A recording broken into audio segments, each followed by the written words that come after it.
बिस्मिल्लाहिर्रहमानिर्रहीम। अस्सलाम वालेकुम। उम्मीद करती हूँ आप सब खैरियत से होंगे। हमने फर्स्ट ईयर की बायोलॉजी को स्टार्ट किया हुआ था। आज के लेक्चर में हम चैप्टर नंबर 7 स्टार्ट करेंगे, the kingdom protista. First of all हम इसका इंट्रोडक्शन देखेंगे। सेकंड पे हम इसकी रीज़न देखेंगे कि इस ग्रुप को हमने सेपरेट क्यों रखा गया है, मतलब क्यों इस ग्रुप को हमने सेपरेट बनाया है। और लास्ट पे हम किंगडम प्रोटिस्टा को हिस्टोरिकल पर्सपेक्टिव से भी स्टडी करेंगे। फर्स्ट ऑफ ऑल हम इसका इंट्रोडक्शन देख लेते हैं। ये जो किंगडम प्रोटिस्टा है ना, हम इसको किंगडम एक्सक्लूजन भी कहते हैं। किंगडम एक्सक्लूजन का मतलब होता है निकाले हुए, मतलब ऐसे ऑर्गेनिज्म जो दूसरे ग्रुप से निकाल दिए गए हों, उनको हम क्या कहते हैं, एक्सक्लूजन कहते हैं। मतलब उस किंगडम को कहते हैं किंगडम एक्सक्लूजन। मतलब जो ऑर्गेनिज्म दूसरे ग्रुप से निकाल दिए गए हैं और उनको किंगडम प्रोटिस्टा में रखा गया है, उसको हम कहते हैं किंगडम प्रोटिस्टा या किंगडम एक्सक्लूजन। कौन से वो मतलब कि कहाँ से निकाले गए? ये जो किंगडम प्लांटी है, एनिमलिया और फंजाई है। पहले उन ऑर्गेनिज्म को वहाँ पे रखा गया था, लेकिन उनके कुछ करैक्टर तो वहाँ से मतलब उन किंगडम से मिलते थे, लेकिन कुछ करैक्टर थे जो उनसे नहीं मिलते थे। मतलब उन किंगडम के क्राइटेरिया पे वो ऑर्गेनिज्म पूरा नहीं होते रहते, जिसकी वजह से हम कहते हैं उन ऑर्गेनिज्म को वहाँ से निकाल दिया गया था, जिसकी वजह से उन ऑर्गेनिज्म को फिर किंगडम प्रोटिस्टा में रखा गया। इसलिए हम इसको कहते हैं किंगडम एक्सक्लूजन। और ये जो किंगडम प्रोटिस्टा है, इसमें यूकेरियोटिक ऑर्गेनिजम्स होते हैं। और इनके अगर हम एंसेस्टर की बात करें तो इसके ancestor plant, animal and fungi हैं। मतलब हमने पहले भी कहा, इनमें इस किंगडम में वो ऑर्गेनिज्म मौजूद होते हैं जो प्लांट, एनिमल और फंजाई के किंगडम से निकाल दिए गए, और इसलिए हम कहते हैं इनका एंसेस्टर भी वही है। और इसके अंदर यूनिसेलुलर, कॉलोनियल और simple multi cellular organism present होते हैं। अब हम इसको रीड आउट कर लेते हैं। They are primary aquatic eukaryotic organisms. The protist are defined by exclusion. अगर हम प्रोटिस्ट को डिफाइन करना चाहें तो हम कहते हैं the protist are defined by exclusion. It means that they have certain unique character. मतलब इस किंगडम के अंदर ऐसे यूनिक करेक्टर मौजूद होते हैं जो दूसरे किंगडम से नहीं मिलते, या हम यूँ भी कह सकते हैं जो किंगडम प्रोटिस्टा है दूसरे किंगडम से यूनिक है। So they cannot be placed in any other kingdom. All the protists are eukaryotic and they have evolved from in the prokaryotes. और ये जो किंगडम है ना प्रोटिस्टा, हमने कहा ये यूकेरियोटिक है, और इसके एवोल्यूशन कहाँ से हुए, ये इवॉल्व कहाँ से हुए, प्रोकैरियोट से। They are the ancestor of all the other eukaryotic kingdom, plant, animals and fungi. They are unicellular, ये यूनिसेलुलर फॉर्म में भी होते हैं, कॉलोनियल और सिंपल मल्टी सेलुलर ऑर्गेनिज्म इसमें शामिल होते हैं। अब हम इसकी देख लेते हैं कि ये इसकी रीज़न क्या है कि हमने किस बुनियाद पे हमने ये सेपरेट ग्रुप बनाया है। All the protist are eukaryotic and evolved from prokaryotes. मतलब जितने भी प्रोटिस्ट हैं ना, वो सारे के सारे यूकेरियोट्स हैं, और वो एवॉल्व कहाँ से हुए हैं, प्रोकैरियोट से हुए हैं। मतलब उनकी एवोल्यूशन कहाँ से हुई है, उसकी एवोल्यूशन कहाँ से हुई है, प्रोकैरियोट से हुई है।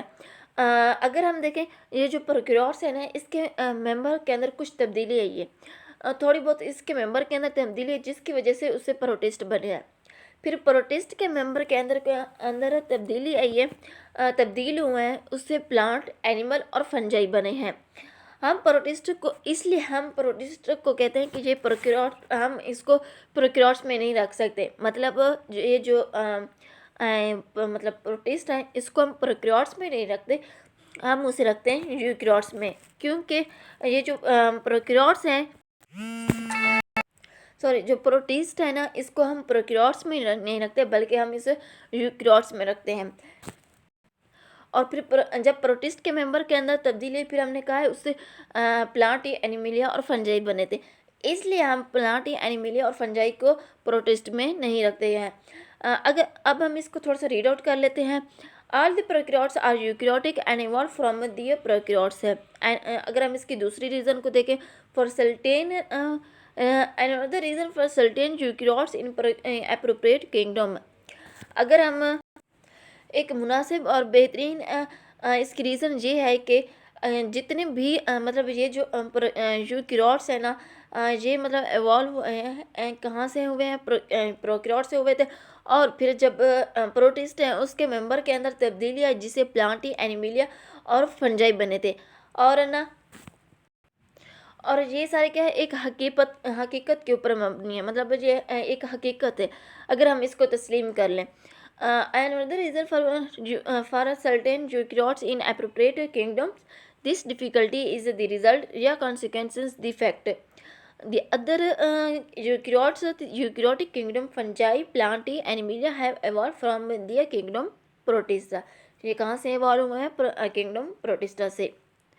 और अब हम देख लेते हैं कि इसके मेजर ग्रुप कौन से हैं प्रोटिस्टा में।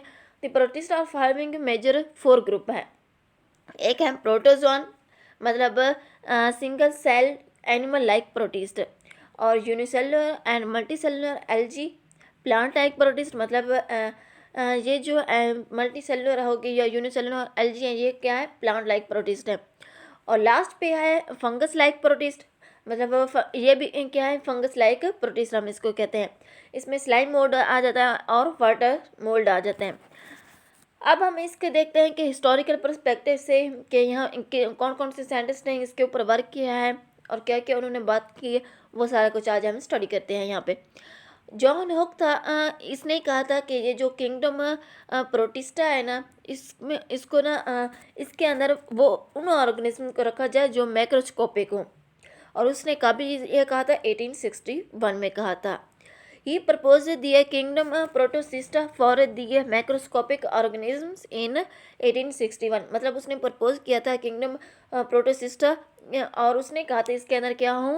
मैक्रोस्कोपिक ऑर्गेनिजम्स हों इन 1861। और दूसरे नंबर पे आया था Ernst Haeckel. He suggested for the creating the kingdom protista in 1866. He included in this kingdom bacteria and other microscopic organisms like amoeba. All these organisms do not fit in the plant and animal kingdom. However, he separated the blue-green algae and bacteria from the nucleated protist.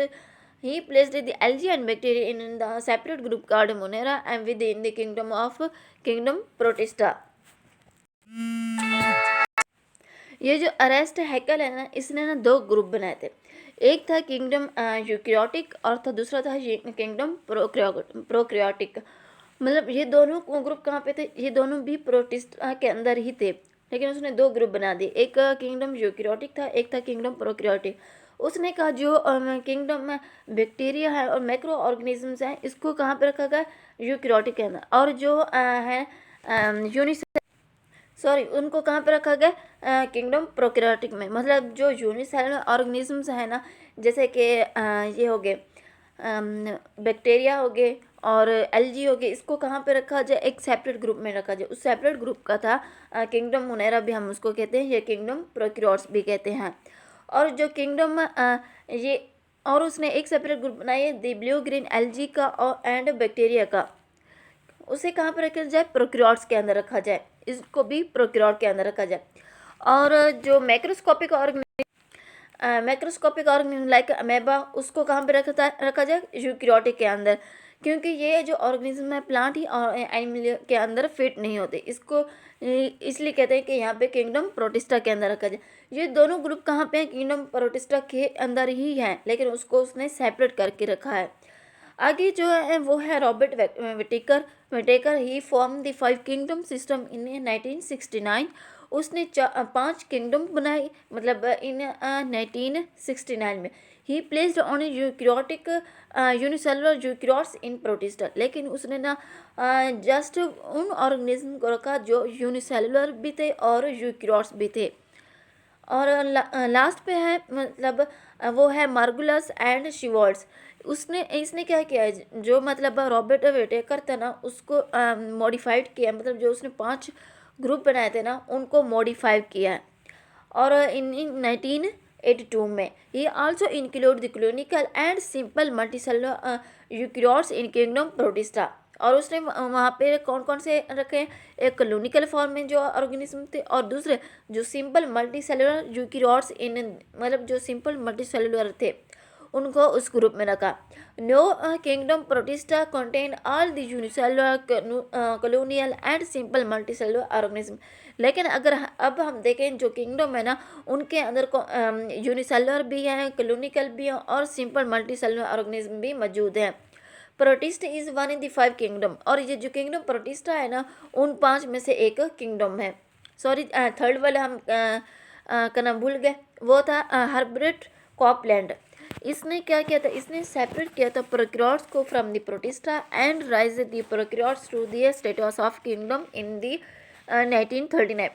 इसने क्या किया था, इसने separate किया था prokaryotes को protista से, और उसके और इस ये जो प्रोकैरियोट्स है ना, इसको ना एक अलहदा एक दर्जा दिया किंगडम के अंदर 1938 में।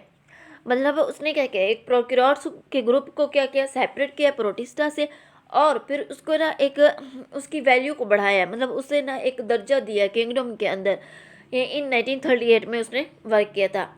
सबसे पहले जो किंगडम था वो जो सबसे पहले था वो था जॉन हॉक। उसने क्या किया था, उसने कहा था ये जो किंगडम प्रोटिस्टा है इसके अंदर माइक्रोस्कोपिक ऑर्गेनिज्म भी होने चाहिए। उसने वर्क किया था 1861 में। और फिर दूसरे नंबर पे आए थे अरेस्ट हैकल। इसने 2 ग्रुप बनाए थे, एक प्रोकैरियोटिक और दूसरा यूकैरियोटिक्स, और ये दोनों ग्रुप भी प्रोटिस्टा के अंदर मौजूद थे।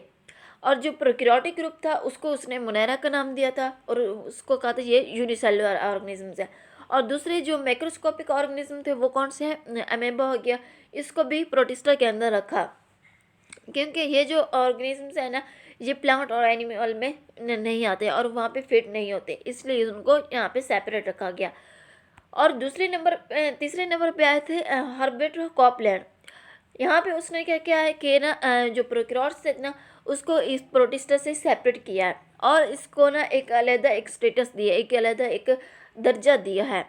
और फोर्थ पे आए थे रॉबर्ट वेटेकर। इन 1969 में इसने 5 किंगडम का एक सिस्टम बनाया है, पूरा एक सिस्टम बनाया 5 किंगडम का, और उसके अंदर ना सारे यूनिसेलुलर और यूकैरियोटिक और प्रोटिस्टा को एडजस्ट किया और उसको वहाँ पे या प्लेस के जो रखा है। और लास्ट पे आए थे मार्गुलस शिवर्ट्स। उसने क्या किया, जो 5 किंगडम रॉबर्ट ने बनाए थे उसको मॉडिफाइड किया है, और उसने क्या किया, जो कॉलोनिकल और सिंपल मल्टीसेलुलर ऑर्गेनिज्म थे ना, उनको उस किंगडम प्रोटिस्टा के अंदर रखा। लेकिन जो अब हमारे पास मौजूदा जो किंगडम प्रोटिस्टा है ना, उसके अंदर यूनिसेलुलर मल्टीसेलुलर और सिंपल मल्टीसेलुलर और कॉलोनियल ऑर्गेनिज्म मौजूद हैं। और ये जो किंगडम है ना, उन 5 किंगडम में शामिल है। ये था आज का हमारा टॉपिक। जो फर्स्ट पे हमने इसका इंट्रोडक्शन पढ़ा, सेकंड पे हमने इसकी रीज़न पढ़ी थी कि हमें ये सेपरेट ग्रुप पे हमने बनाया है क्यों, और ना लास्ट पे हमने इसके हिस्टोरिकल पर्सपेक्टिव के साथ भी इस किंगडम को हमने स्टडी किया है। उम्मीद करती हूँ आप सबको समझ आ गई होगी। लास्ट लेक्चर में नेक्स्ट वीडियो में हम इसकी क्लासिफिकेशन को स्टडी करेंगे। उम्मीद करती हूँ आप सबको समझ आ गई होगी। नेक्स्ट लेक्चर में इंशाल्लाह न्यू वीडियो के साथ मिलेंगे, तब तक के लिए अल्लाह हाफिज़।